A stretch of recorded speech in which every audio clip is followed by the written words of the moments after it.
I'm Logan Crawford, and right now on Spotlight, we're diving into a sensational children's book called How the Firefly Got Its Light, with author Sharon McCann. This charming tale follows Marty, a common fly in a forest filled with special creatures, on his quest to discover his unique role for Mother Nature.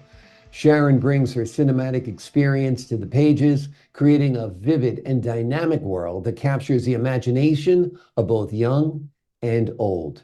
We're delighted to have this very talented author join us here today on Spotlight. We thank our team at Bookside Press for helping us put her in the spotlight today.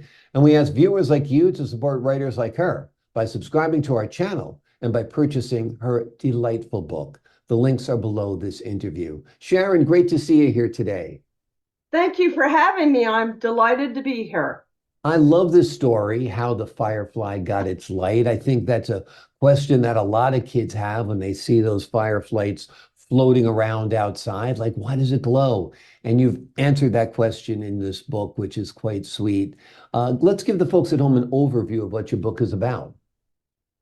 Well, I was raised in Pennsylvania, and that's kind of my happy spot. I go back there during the summer and fall. And when we were kids, we caught fireflies, put them in the jar, did the little thing, and you got to let them go or they're going to die. Right. And so the fall and winter time, I get a little homesick. I enjoy Pennsylvania and the weather. And so I got the idea because kids in California, we really don't have fireflies per se that I'm aware of. And so I thought, well, maybe the kids back east know, but the kids in California don't, and maybe they would be interested in learning about these incredible little creatures we had fun with when we were kids. Yeah. And my cousin has the farm where we used to go and visit, and I visited with him after I had done the book, and I thought, I'll get a picture of a firefly so the kids can actually see what they're like, right? Yeah. And so we were out running around. It was getting dark, and of course their little lights were coming on.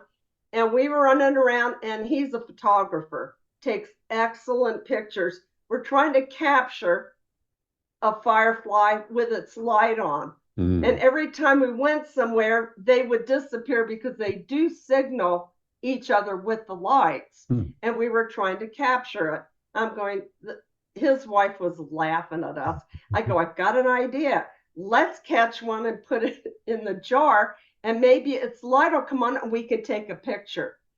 That didn't work either. He held his light. We had to let him go. So I went online with Nat Geo, and they did actually have a picture of a firefly during the daytime because I was trying to educate the kids. This is what the little guy really looks like. And it takes you to a happy place from childhood. That inspired the book because it's happy times that I would like to share with little kids that haven't had the opportunity. Exactly, exactly. That was such a big part of my childhood, being out on our front lawn on a summer Right. evening. And we called them lightning bugs where I grew Right. up. We did too. Yeah, I was going to say Pennsylvania is probably a lightning bug, not a It's a firefly. lightning bug. I think there's a dividing line in the US. These folks call it lightning bugs. These folks call it fireflies. But fireflies are more poetic. So I can see why you called it that for the book. But yeah, it's a great part of childhood.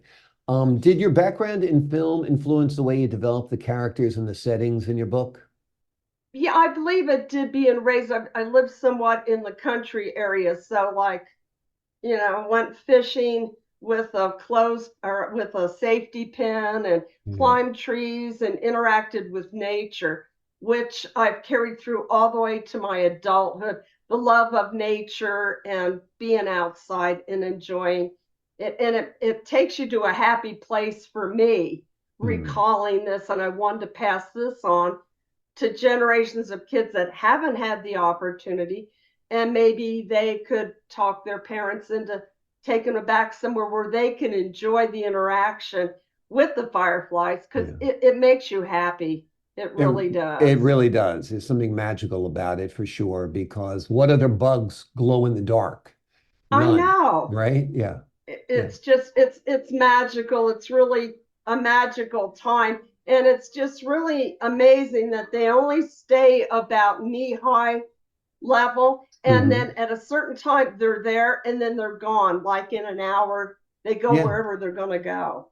Yeah, they're there at dusk and then they kind of disappear. Yeah, Right. it's such an amazing phenomenon for sure. Have you envisioned this as a cartoon or an animated feature or anything like that? I had hopes for that, and I'm working with inks and bindings, and hopefully, I would like to project that into it. I do have a trailer which shows some of it, Hmm. and I've gone to the LA Book Fair, the London Book Fair. My book has been there, the New York Times Square, and everything. So we're trying to put it out there so people can visually see it as well.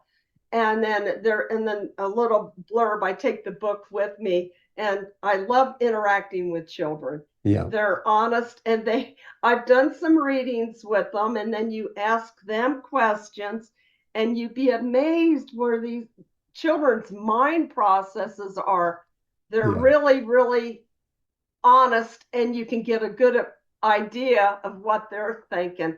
And I just would like to pass this on for generations. Hopefully, those lightning bugs are going to be there forever. Exactly. Yeah, you wonder with all the pesticides and Yes. insecticides and all that stuff because they seem like fragile creatures. Although I think I kept some in a jar overnight from Yeah. time to time, and they got out kind of limp in the morning, but they might have been okay.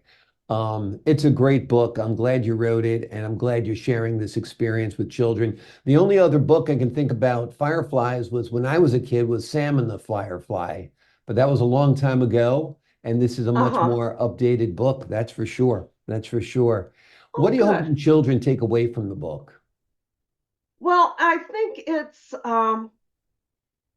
a story of friendship, Mhm. interaction between species of insects because they're all interacting in a remote area, but this kind of brings them together and they understand like individuals, like people, the caterpillars and the ants and the bees, they all have a purpose, but then they're all interconnected and work together as a whole in the long run. Yeah, absolutely. That's a great value for children to learn. Absolutely. Your book cover art looks great. The illustrations look great. Tell us a little bit about getting those together.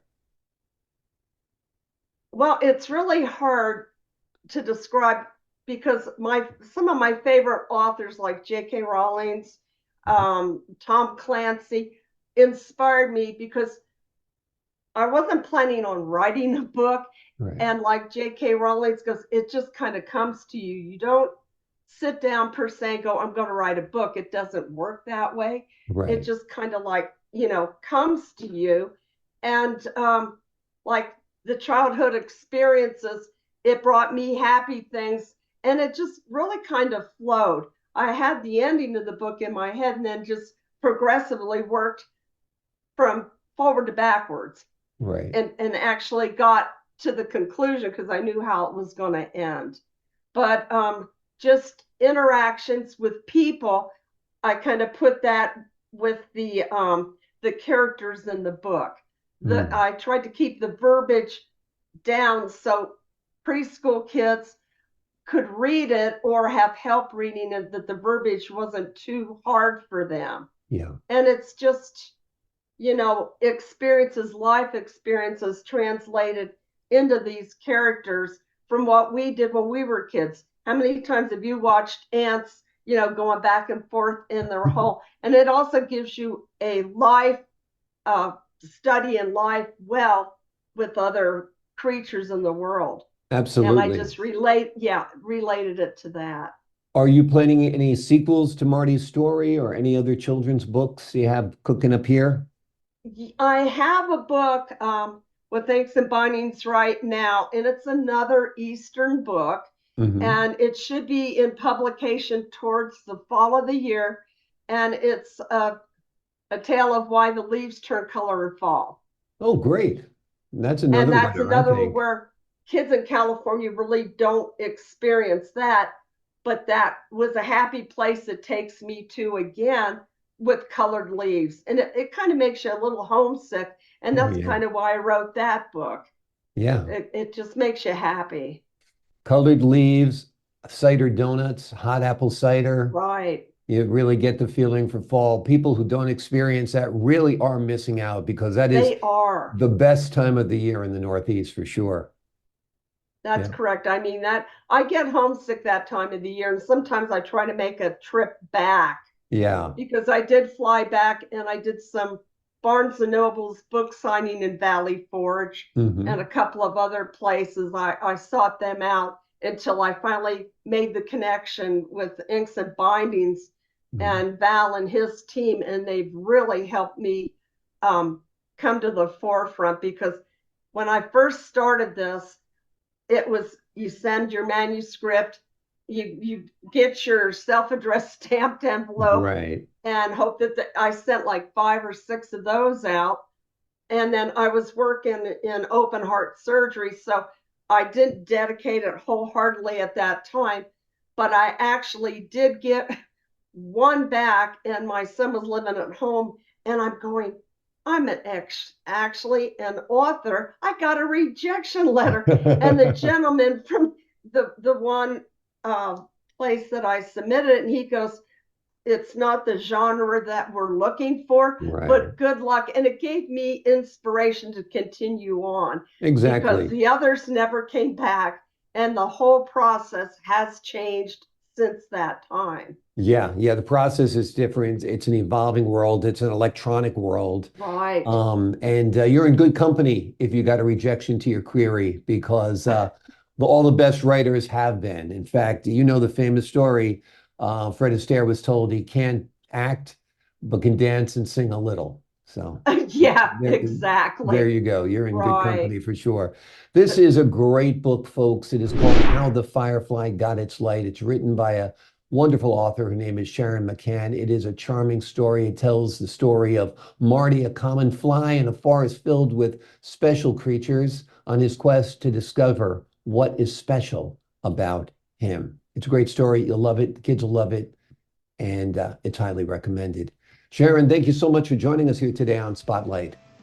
Thank you again for having me and all of your support. I really appreciate it. My pleasure. Lots of great luck to you. And to the folks at home, I'm Logan Crawford, thanking you for your time this time. Until next time on Spotlight. Thank you.